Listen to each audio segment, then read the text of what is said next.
গুরু পূর্ণিমার দিনে আপনারা নিজের সৌভাগ্য নিজেরা লাভ করতে পারেন। কি করে?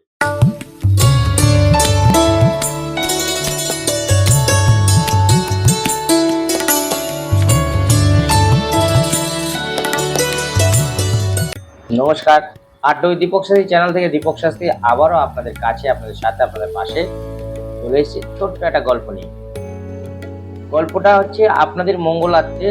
এখানে সেই গল্প না যে গল্প শুনে আপনাদের মনে হতে পারে যে এখানে আমাদের অপকার হবে বা এই গল্প শুনে কি হবে, গল্পই তো না। এই গল্পটা হচ্ছে আপনাদের উপকারার্থে লাগবে। আপনারা এতদিন আমার অনুষ্ঠান দেখছেন, এই যতদিন ধরে আড্ডা উইথ দীপক শাস্ত্রী চ্যানেলটা আমি করেছি, তবে থেকে কিন্তু আপনারা কিছু না কিছু কাজ পেয়েছেন আমার থেকে, এবং সেটা করে দেখুন কিছু না কিছু উপকার আপনারা অবশ্যই পাবেন।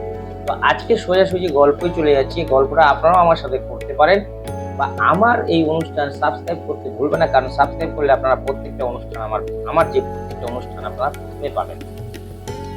আপনারা আমার সাথে কি করে গল্প করুন, কমেন্ট বক্সে লিখতে থাকুন যে আপনার কি সমস্যা, বা আপনি কি ধরনের সমস্যা নিয়ে ভুগছেন, বা আপনি কি ধরনের গল্প আমার থেকে চাইছেন।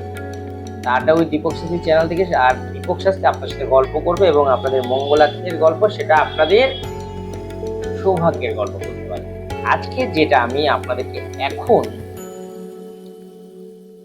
বলবো সেটা হচ্ছে গুরু পূর্ণিমা। আপনারা জানেন সামনে আসছে। এই গুরু পূর্ণিমার দিনে অনেকে চায় যে আমার সৌভাগ্য কোনো দিক দিয়েই লাভ হচ্ছে, আমি কি করে নিজের সৌভাগ্য লাভ করব।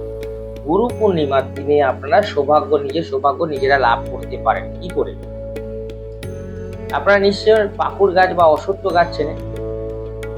গুরু পূর্ণিমার দিনে 3টে অশ্বত্থ গাছের পাতা তুলে নেবেন, ওটাকে গঙ্গা জলে ধুয়ে ঝেড়ে ভালো করে মুছে নেবেন বা একটু শুকিয়ে নেবেন।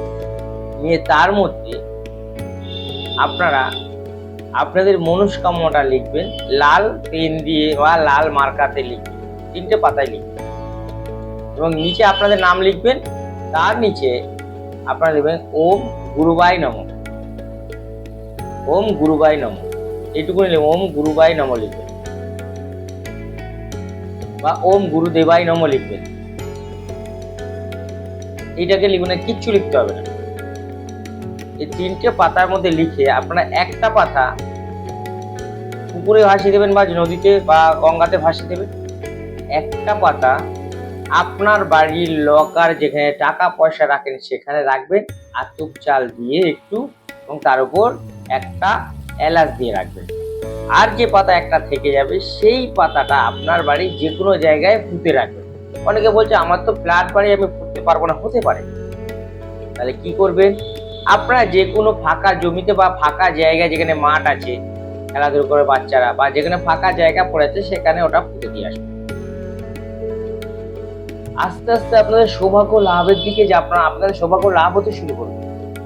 আপনারা দেখবেন এই আড্ডা দীপক শাস্ত্রী চ্যানেল আপনারা দেখতে দেখতে কখন আপনারা সাবস্ক্রাইব করবেন, কখন শেয়ার করে দেবেন, কখন আপনার সৌভাগ্য লাভ হয়ে যাবে। দেখবেন আড্ডা দীপক শাস্ত্রী চ্যানেল দেখতে থাকুন। পরের এপিসোডের জন্য আসছি আবারও পরের একটা গল্প নিয়ে।